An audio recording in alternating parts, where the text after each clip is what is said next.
I struggle with feeling like nothing is ever good enough. As soon as I have a victory, I'm on to the next. I want to be on to the next thing. What's next? And so, like, never sitting and being satisfied. But I realized that it comes from that limiting belief that I don't actually deserve like my wildest dreams from my life, like the things that I'm like, God, if I could just experience that or see that.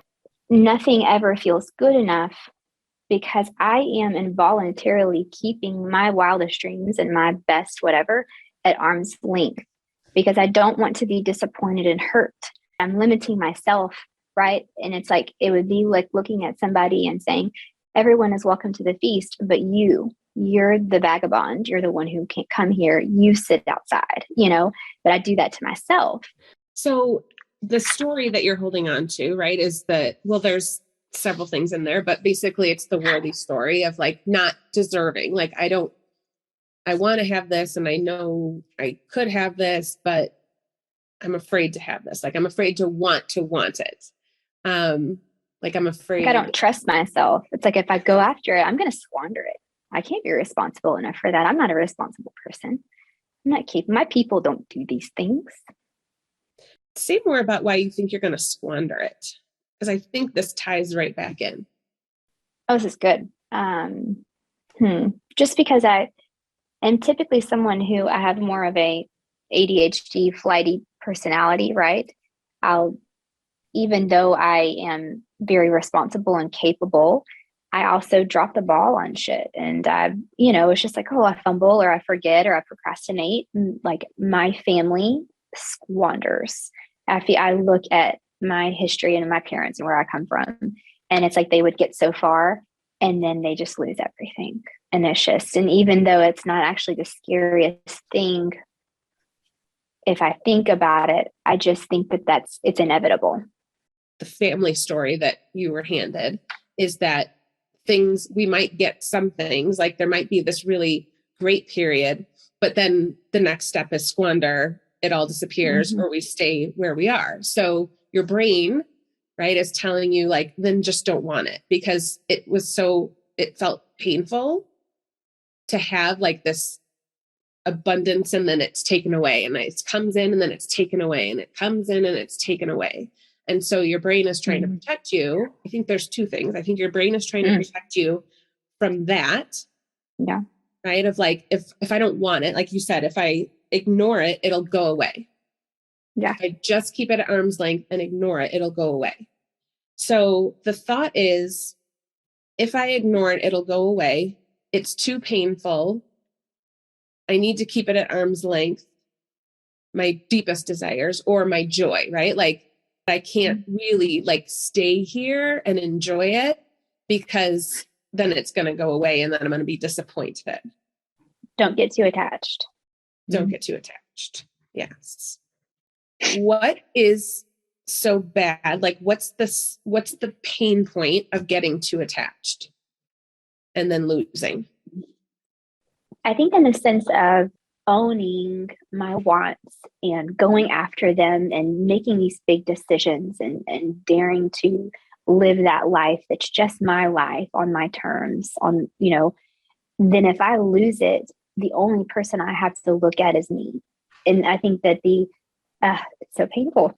The most painful realization would be, oh, see, sweetheart, it wasn't just that you made bad decisions. It was that you were never meant to have it anyway. You never deserved it anyway.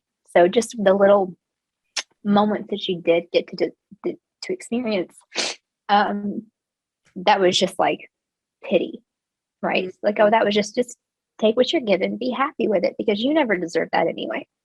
So if you're looking at that story now from not the fear brain, but from like your future self, what's your response to that? Because it's like a very young thought, right? Like, it's childhood. It's what you learned, how to protect yourself, how to stay safe, right? So if your future self is going back and talking to, 4-year-old, 6-year-old, 10-year-old, and the story is, things that come, I get for pity. It's not because I deserve them. It's not because I'm worthy of good things. It's because people feel sorry for me, but then it's just, or because, everyone gets something once in a while. but nothing stays. What's your response? I think my neutral minded response is extinguishing the notion of hierarchy, or that other people, that there are no better people or worse people or more deserving people, that like I am just as worthy as the next person, and anything I experience is just because I went after it. And anybody can have what they want. It's just very few of us dare to actually just say yes to it and go after it. And it seems like it's really true that like things come to you and then they're taken away, and that you're not really worthy. You see all these other people who are more worthy of you because it feels like there's a hierarchy of worth, right? But that's not true. So here's the deal. It is possible. You are worthy, and all you have to do is go after it, right? All you have to do is believe that you are worthy and say, I'm worthy of my wildest dreams, and then go out there and do it. And what's she going to think? Or what's she going to feel when you tell her that? Mm-hmm. I think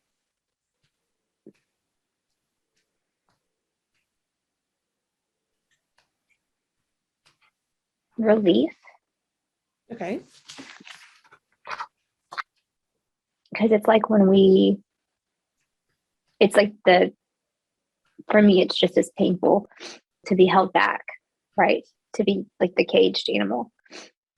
And so it's just like, no, like the latch is open, just go. And you're just like, oh my God, it feels like it should feel like work for a bird to fly, right? It feels like birds should become exhausted or scared or whatever. But it's just like that feeling of just being able to like go out and run and like take huge deep breaths in and just breathe all of life in and just be like, oh my God, it's like a feast.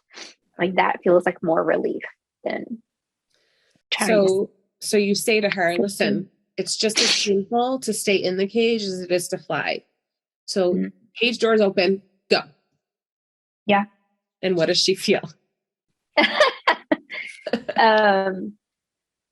She feels safe. Does she feel safe? Yeah. So she's going to go out there and do it. Yeah, that feels safer. What else is she going to feel? Stepping out of the cage, even though everything in her body tells her not to. I mean, honestly, excited, but then also quickly scared that people are going to judge her. It's going to be a mixture, right? Like when we're in the process of letting go of our old stories,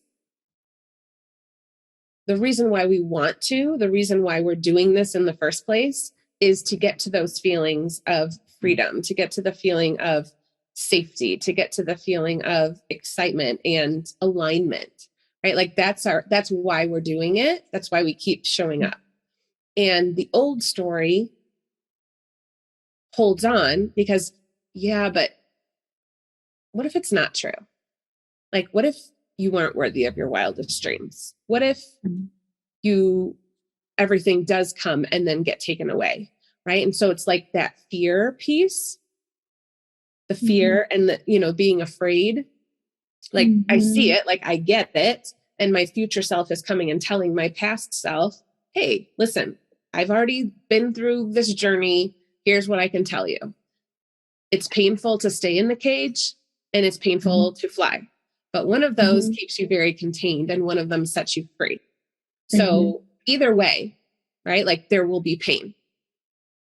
Which pain are you going to choose? Going back to the original question of why am I holding on to my story? Because I'm scared to let it go, because I'm afraid that if it's true, my old story, that I'm going to be judged, that I'm going to feel shame, or I'm going to feel embarrassed that why would I believe this?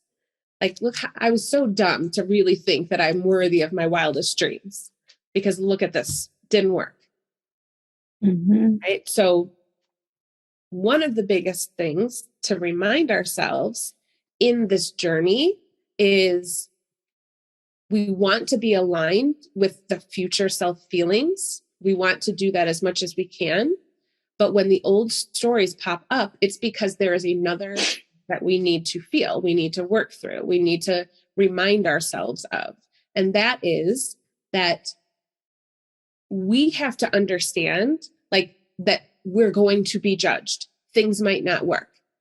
We might feel embarrassed.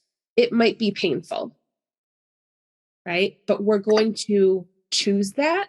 I'm going to choose being judged, right? This is how we start letting it go a little bit more is I'm going to do this thing because my future self, that feels really good. Like that, I feel relief. It feels true. I feel safe. I feel excited. So my body is like, yes, this is the path. And I'm willing to be judged. I'm willing to feel shame. I'm willing to feel disappointment. And I'm going to choose those, right? I'm going to intentionally choose to feel how it feels when I'm judged. And why do we do that? Why does it matter that we are intentionally choosing to feel the feelings that keep us, that make us want to hold on to our stories? Well, everything close up isn't as terrible as they seemed far away, right? Yes, And yes. so it's like the goal is not to live a fairy tale. The goal is to live the full human experience. And it's just like, just as though the only difference between someone that I observe living a life that I would want and me observing someone living a life I would not want is very potentially that the person who's going, after with or doing the things I want is because they've gone after the things they want. Like it's just human experience.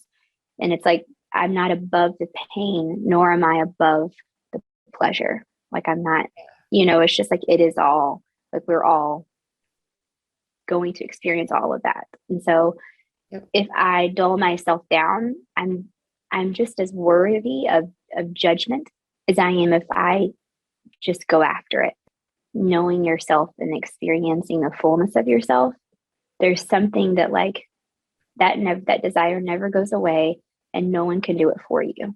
Yes. And so it's like, if that's the only good part that throws off that pendulum, right? It's just like, but the reason why this side that we choose is to go after our true selves or our highest self is because that's the one thing that no one else can experience for you or do for you. You cannot be handed that.